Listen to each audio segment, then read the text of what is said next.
table. Une émission proposée par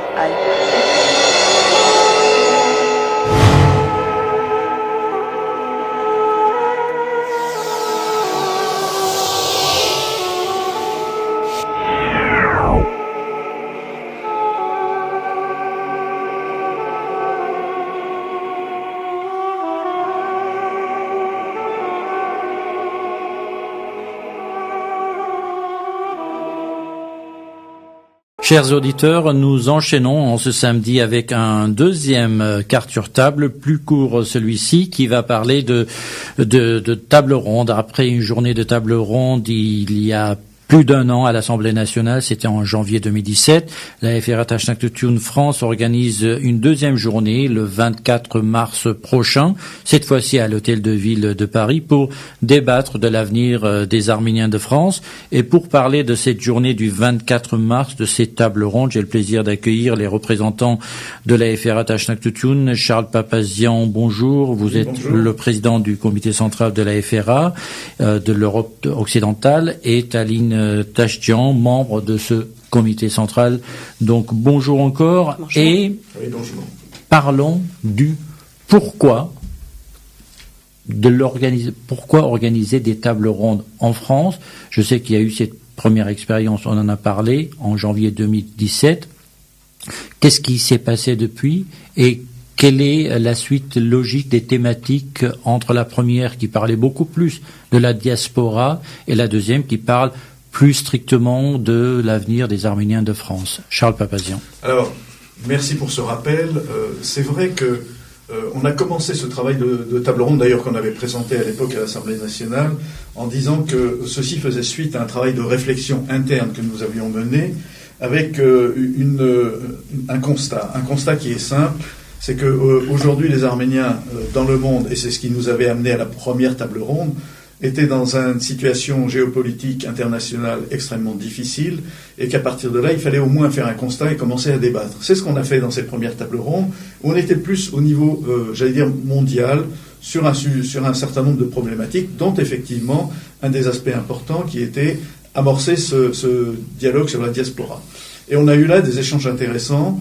On était un peu dans un cadre qui était restreint, puisqu'on n'a pas pu avoir notamment des sessions de questions-réponses, ce qu'on va faire cette fois-ci, donc le 24 mars. Et on était resté assez général, assez générique sur la partie diasporique. Aujourd'hui, on a mis le focus sur la France. Pourquoi la France ? Parce que aujourd'hui, la question, elle est simple. Nous, en tant que parti politique, on se dit on ne peut pas subir, on ne peut pas continuer à travailler que sur des problématiques internationales larges. Bien sûr, on intervient sur le Javark, sur l'Artsakh, sur ce qui se passe en Syrie, etc., etc. Mais en même temps, il faut aussi qu'on construise l'avenir. L'avenir, c'est deux pieds, c'est l'Arménie, c'est la diaspora, et pour ce qui nous concerne, c'est la France. Donc, on est dans une problématique où on ne veut pas subir sans se préoccuper du lendemain. C'est pour ça qu'on organise ces tables rondes avec des gens qui ont des visions qui peuvent être des visions ouvertes, croisées, pas forcément les mêmes. Et l'intérêt, c'est d'ouvrir ce dialogue. Alors, Taline Tachtian, justement, l'intérêt d'ouvrir ce dialogue, on attend des résultats au final. Quel sera le résultat de ces tables rondes? Qu'est-ce qu'on attend? Pour compléter un peu ce que vient de dire Charles, moi je voudrais quand même rappeler quelque chose. C'est que la FRA a toujours été un parti d'avant-garde, un parti d'action et de réflexion. Et elle a été toujours, son ambition a toujours été de défendre les intérêts du peuple arménien. On le sait, il y a eu depuis la création de la République d'Arménie il y a 100 ans, la libération de l'Artsakh, les revendications pour la reconnaissance du génocide arménien. Tous ces combats, en fait, étaient dans le but de défendre les intérêts du peuple arménien. Et aujourd'hui, la question de la pérennisation de la diaspora, de ces structures, fait partie, en fait, de la cause arménienne et des intérêts du peuple arménien. Et il est important aujourd'hui de mener cette réflexion. Ces dernières décennies, il y a un travail important politique qui a été menée d'information, de sensibilisation des autorités françaises, de nos concitoyens sur notre histoire, notre culture, la défense de la cause arménienne. Mais aujourd'hui, il est important, je pense, de mener un vrai travail de réflexion, un travail sur soi, pour voir de quelle façon on peut préparer l'avenir de notre diaspora. L'année dernière, lors de la table ronde que nous avions organisée à l'Assemblée nationale, Heiko Schagan avait mis en lumière une question importante, c'est qu'est-ce qu'on veut pour notre diaspora ? Et comment s'assurer que cette diaspora pourra perdurer encore 100 ans, 200 ans ? Comment assurer l'avenir de nos structures ? Et c'est parti de ces questions existentielles, finalement, qu'on s'est intéressé à la question des structures arméniennes en France et comment organiser tout ça. Donc, on n'a pas forcément, nous, aujourd'hui, les réponses, mais on a voulu mettre en place ces tables rondes autour de 3 thèmes pour réfléchir ensemble avec des intervenants, effectivement, qui ont des sensibilités différentes, pour réfléchir ensemble et préparer un petit peu cet avenir qui va assurer notre pérennité en termes de communauté, en termes de diaspora et pour les structures. Alors justement, un débat se fait aussi sur des constats, mais avant de parler du constat et comment nous, on voit le présent de cette communauté arménienne de France pour envisager son avenir, rappelons, Tanita Jean, les 3 grands thèmes de cette journée du 24 mars à l'Hôtel de Ville de Paris. Alors, le premier thème s'intitule « L'identité arménienne en France, entre héritage et modernité ». Nous avons invité autour de cette première table ronde les intervenants suivants. Varoujan Mardikian, qui est un journaliste, Digran Yegavian, qui est écrivain et journaliste, Monseigneur Norvan Zakarian, primat émérite du diocèse de France de l'Église apostolique arménienne, et Vahe Berberian, très connu, écrivain et humoriste, qui vont échanger autour de cette première table ronde. La deuxième table ronde... On se rend compte qu'à chaque table ronde, puisque j'ai la liste sous les yeux, il y a un intervenant de l'étranger, en dehors de la France. Oui, et on va expliquer, je vais vous expliquer pourquoi de cet intervenant extérieur.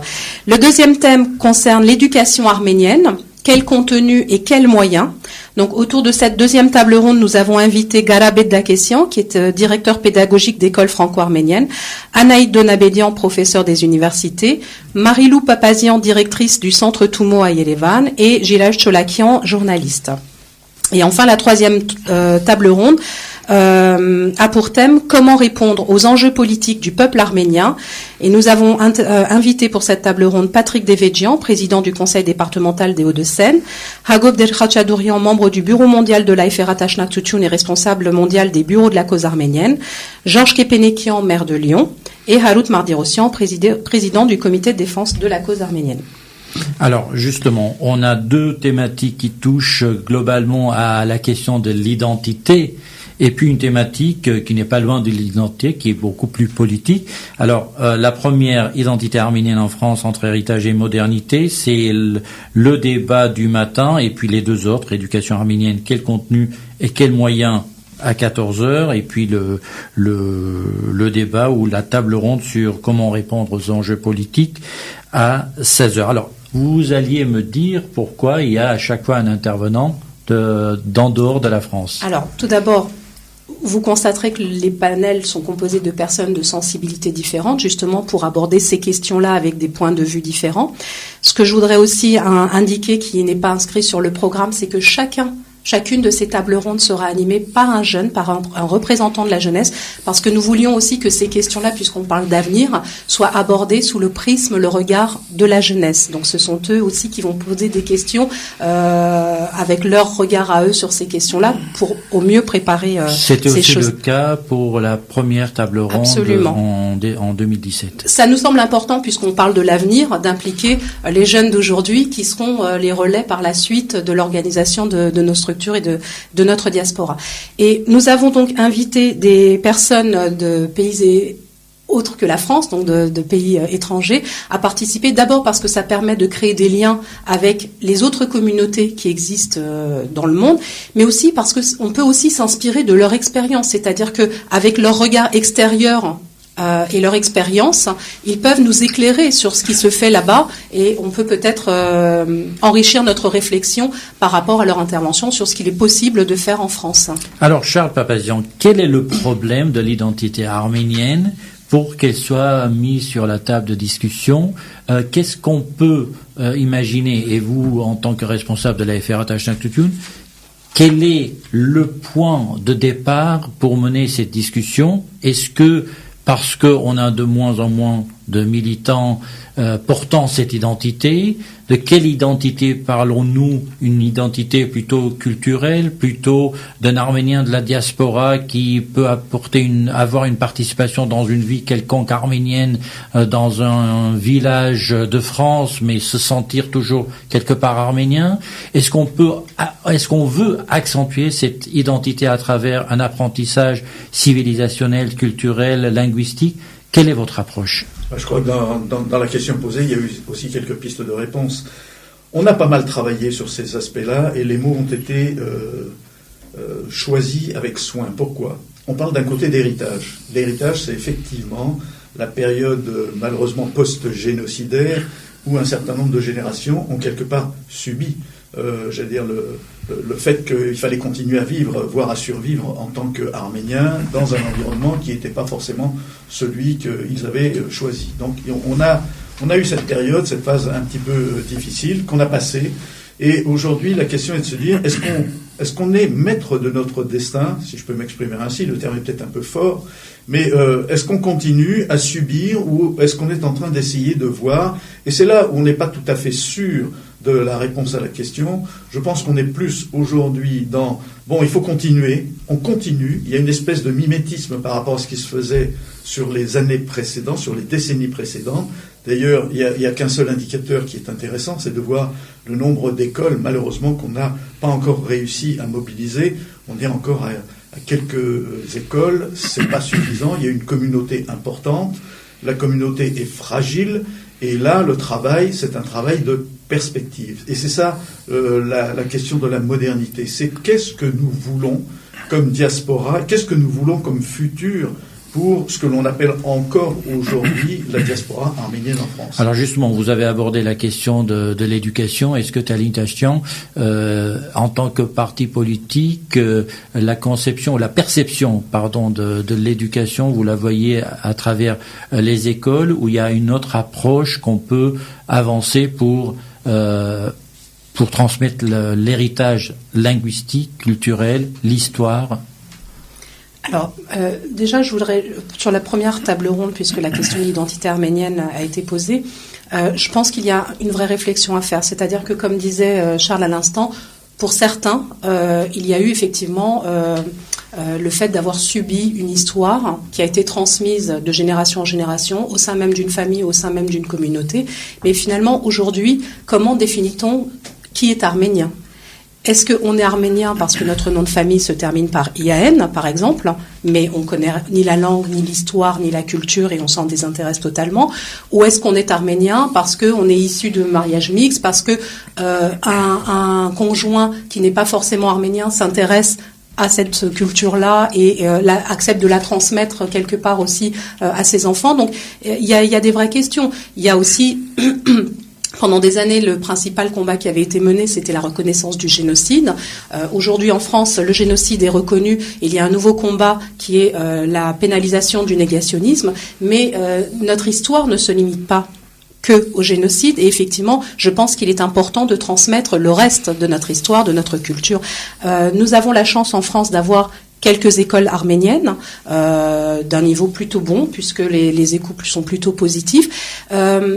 Je pense que c'est important que ces écoles existent parce que le travail que mènent les professeurs, en tout cas d'arménien, je vais parler des professeurs d'arménien, même si dans les écoles arméniennes, il n'y a pas que des professeurs de langue arménienne, mais le rôle de ces professeurs d'arménien est essentiel parce que c'est eux aussi qui vont transmettre quelque part l'amour de la langue, l'amour de la culture, l'amour de l'histoire et qui vont donner un intérêt aux nouvelles générations pour s'intéresser justement à cette identité et à cette culture. Ça, c'est important. Mais il faut également aujourd'hui peut-être moderniser les moyens. Je sais que Hamaskaïn, par exemple, a mis en place des applications pour téléphone ou iPad pour des enfants en bas âge, Kuineru Ashrar et Tseveru Ashrar, qui permet aux enfants en bas âge justement d'apprendre l'arménien de façon ludique à travers ces applications-là. Donc je pense qu'il y a aussi une réflexion qui est menée de la part de nos associations sœurs qui sont plus spécialisées en termes d'éducation et de culture, une réflexion pour justement préparer demain et voir de quelle façon on peut transmettre aussi. Marie-Lou Papazian nous parlera certainement aussi de son expérience avec les centres Toumo en Arménie et ailleurs d'ailleurs, puisque Anne Hidalgo l'a annoncé en septembre prochain, il y aura un centre Toumo qui va s'ouvrir à Paris sur le modèle de celui qui existe à Yerevan. Voilà, je pense qu'il y a un travail qui est mené par des spécialistes. Moi, ce n'est pas mon domaine, en tout cas, tous ces aspects techniques, mais je pense qu'il faut un travail complémentaire.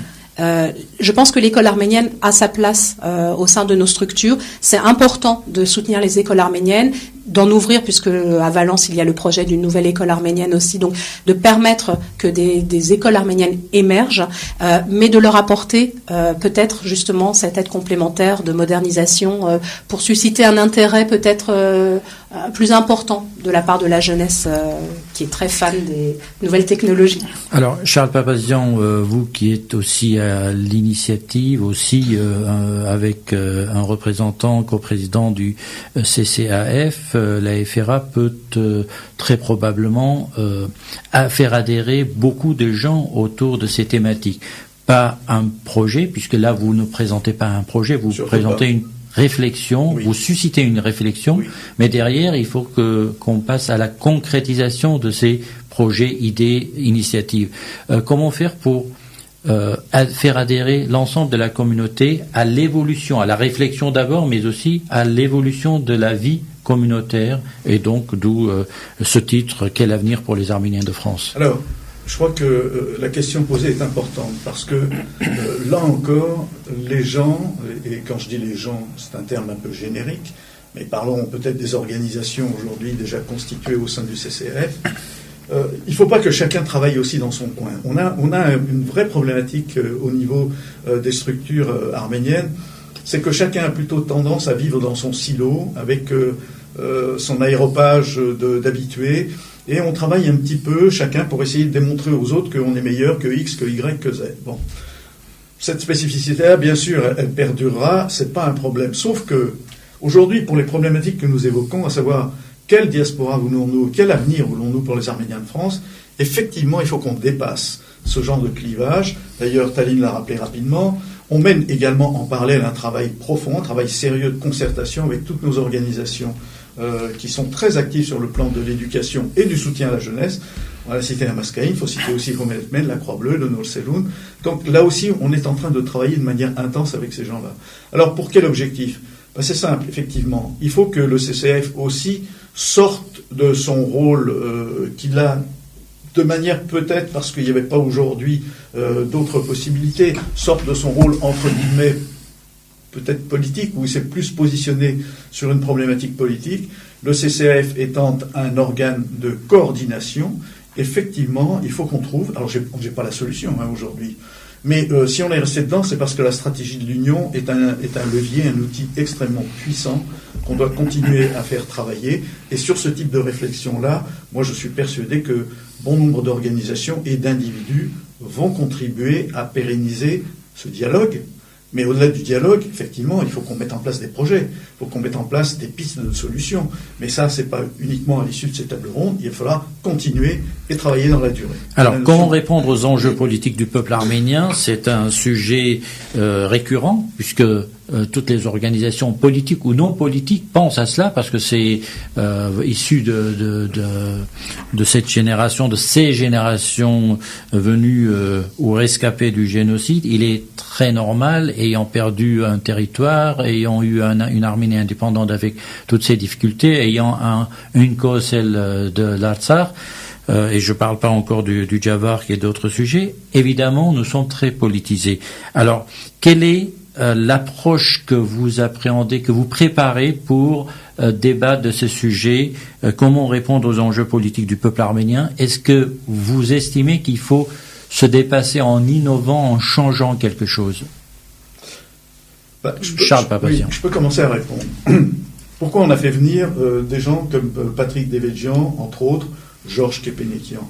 Parce que ce sont des figures importantes au sein de la communauté arménienne. Patrick Devedjian, depuis très longtemps visible sur la place publique, c'est un homme politique engagé.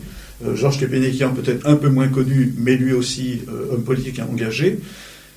Ce sont des gens qui ont réussi à s'intégrer aussi bien dans le paysage politique français, tout en restant avec leurs spécificités et leurs valeurs arméniennes. Et ça, c'est quelque chose d'important parce que ça ouvre peut-être la voie, et c'est là où les enjeux politiques deviennent effectivement importants. Ils ouvrent la voie peut-être à d'autres jeunes qui se posaient, ou qui peuvent toujours se poser la question de savoir, faut-il que je me lance dans le milieu politique français en laissant peut-être de côté ma spécificité ou mes racines ou mes origines, ou bien faut-il que je ne rentre pas dans ce jeu politique pour éviter de perdre mon âme et ne plus être arménien. Je crois que là, on a quelque part aussi quelques exemples. C'est pour ça que c'est intéressant de discuter avec eux et de voir quelle est leur perception et leur sentiment par rapport à cette problématique, en sachant que tout de même, tous les enjeux dont on parle, quel avenir pour les Arméniens de France, c'est un enjeu, c'est un sujet politique. Il faut appeler un chat un chat. Je veux dire, c'est pas uniquement un sujet culturel.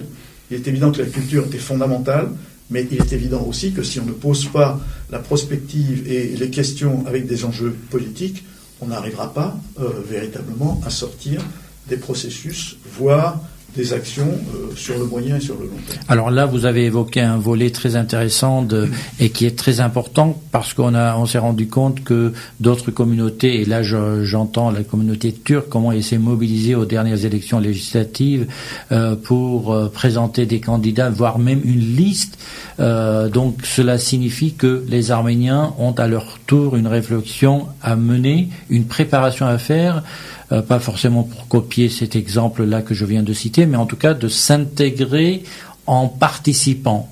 Et non pas s'intégrer, c'était la vie républicaine. Nous ne sommes pas pilotés et ni financés, d'ailleurs, il faut quand même le rappeler.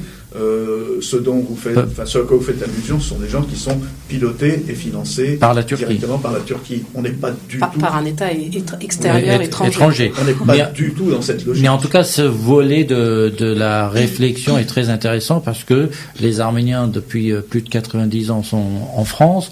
Et ce sont des citoyens voilà, qui revendiquent leur citoyenneté française, qui sont intégrés, mais qui ne perdent pas l'attachement à leurs racines. C'est là l'enjeu, et c'est très important. Et il faut que ça puisse perdurer dans des conditions qui aujourd'hui deviennent un peu difficiles. Pourquoi ? On est dans un certain nombre de mutations. Il y a une mutation, Taline l'a rappelé, dans une mutation technologique extrêmement forte. Tout le monde travaille aujourd'hui avec ses iPhones, iPads, etc. On est dans un système où l'individualisme est prôné. On est aussi dans l'accès instantané à l'information, les Facebook, les Twitter, etc. Tout le monde consomme de l'information et quelque part perd aussi l'aspect critique par rapport à la profusion d'informations. Nous, il faut qu'on utilise peut-être ces outils-là, mais en même temps, sachant que nous sommes peu nombreux, il faut que nous devenions beaucoup plus efficaces. Et cet axe-là, à savoir comment travailler aussi avec des compatriotes ou des citoyens qui, eux, se sont insérés dans le monde politique français, mais de manière positive, pas de manière négative, comment est-ce qu'on peut donner envie à d'autres jeunes, peut-être de suivre leur exemple. C'est à eux de nous le dire, d'ailleurs, c'est pour ça que c'est intéressant de les voir intervenir. Alors justement, quand on parle des enjeux politiques du peuple arménien, on ne pense pas seulement des enjeux en France. Les enjeux politiques du peuple arménien sont beaucoup plus larges, et cette réflexion de comment répondre à ces enjeux est très intéressante parce que, Taline Tachian, vous l'avez évoqué tout à l'heure, le peuple arménien, c'est pas juste une histoire de génocide, et c'est pas juste une revendication de pénalisation du négationnisme, deux sujets très importants et cruciaux, mais ça va au-delà. Quels sont les enjeux politiques du peuple arménien? Et cette table ronde servirait aussi à faire quoi? À innover, à changer de méthodologie, à créer à se donner d'autres moyens, de nouveaux moyens pour accomplir sa politique?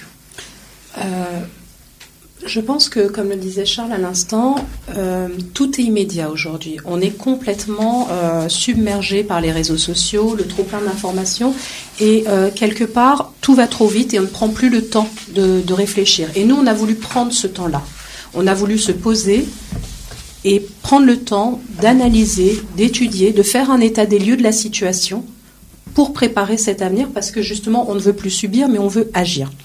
On n'aura pas aujourd'hui toutes les réponses à nos questions, on en est conscient, mais on veut lancer la dynamique. L'intérêt aussi d'inviter par exemple des gens comme Patrick Devedjian ou Georges Kepenekian, c'est de montrer aux jeunes qu'on peut tout à fait vivre sa double culture, sa double identité sans complexe. Ce n'est pas parce qu'on fait le choix de s'investir en politique au niveau de la politique française qu'on en perd forcément son identité arménienne. Pas du tout.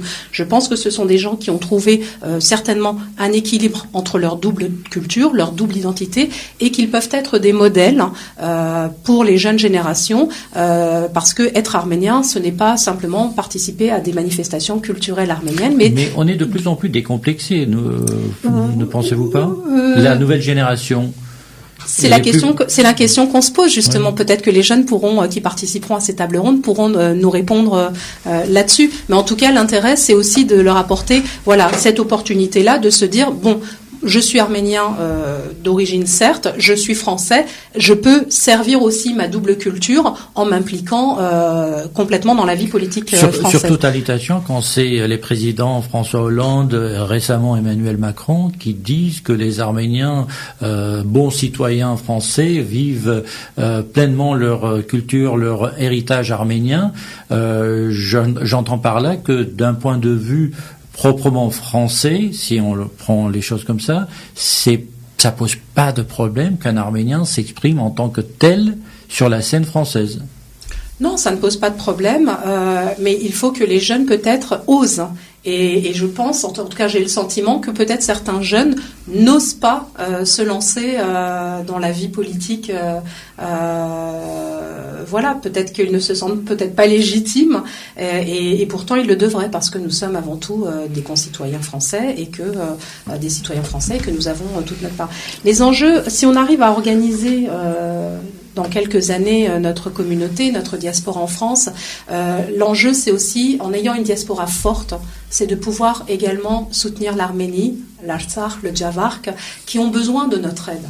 Mais il faut réfléchir de quelle manière on peut aussi aider Alors justement, c'est ça la question principale, les grands enjeux politiques du peuple arménien qu'il ne faut pas limiter à la France ou à la vie communautaire en France.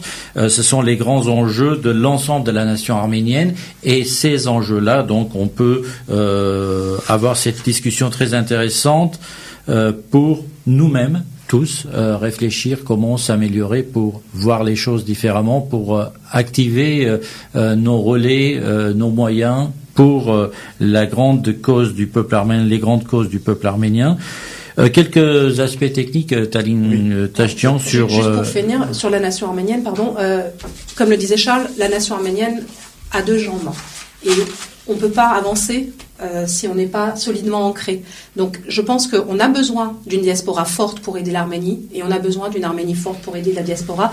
Et je pense que le but de ces tables rondes, entre autres, c'est de lancer ce débat. Encore une fois, ce n'est pas une fin en soi, c'est juste le début d'une réflexion qui amènera peut-être à des plateformes de réflexion et de travail sur ces différentes thématiques. En tout cas, on ouvre le débat, et on espère que dans quelques années, nous pourrons en récolter les fruits. Sur les aspects pratiques... Comment s'inscrire ? Par mail. Donc c'est l'adresse mail où il faut s'inscrire, et les inscriptions sont obligatoires. Si vous n'êtes pas inscrit, vous ne pourrez pas entrer à l'hôtel de ville. Donc il faut s'inscrire par mail à l'adresse suivante: fra.france@outlook.fr. Donc fra.france@outlook.fr. Pièce d'identité obligatoire à l'accueil. C'est mieux de l'avoir. Donc il faut absolument s'inscrire. Est-ce qu'il y a une date de fin d'inscription ? Oui, au plus tard le 22. Le 22 mars. Donc ça aura lieu à l'auditorium de l'hôtel de ville de Paris, 5 rue Lobo, donc Paris 4e. Alors sur l'affiche, nous avons indiqué la première table ronde à 10h30, mais nous recommandons vivement les participants de venir à 9h30, le temps de passer les contrôles de sécurité, pour que nous puissions commencer à l'heure, parce que nous avons un timing très serré. L'année dernière, à l'Assemblée nationale, nous n'avons pas pu terminer tous les débats justement à cause de ce timing très serré. Il n'y a pas eu de débat, en fait, malheureusement. Non, il y a eu un débat entre les intervenants, mais pas avec l'Assemblée. Voilà. Et parce que cette année, nous avons voulu permettre aux gens de poser des questions et de participer également à ce débat, nous avons un timing serré, donc vraiment venez à 9h30. Donc le samedi 24 mars 2018 à l'hôtel de ville de Paris, 5 rue de Lobo, Paris 4e, à l'initiative du comité central de la FRA Tachnak Tutsion pour l'Europe occidentale, Quel avenir pour les Arméniens de France? Merci Charles Papazian, président du comité central de la FRA Europe occidentale. Merci Tali Tachian, membre de ce comité central de la FRA Europe occidentale. Merci. Voilà, nous espérons avoir beaucoup de participants et beaucoup d'échanges. Merci. Au Merci. revoir. Au revoir.